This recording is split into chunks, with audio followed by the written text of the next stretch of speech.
Hello, I'm going to show you how to fix a high CPU bug now.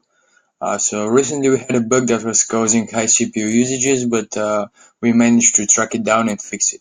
So what you have to do is pretty simple and straightforward. First thing is you must make sure that you have Iris version above 1.1.0. Then what you want to do is get to the hidden features and scroll all the way down to here where it says set iris update interval to 10,000.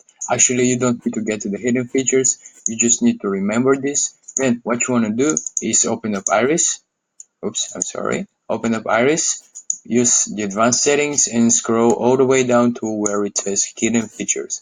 Now here what you have to do is just enter set iris update interval to 10,000. This will make Iris refresh every 10 seconds instead of every 1 second, and it should greatly improve your CPU usage of Iris. So that's it. That's how you fix the high CPU bug.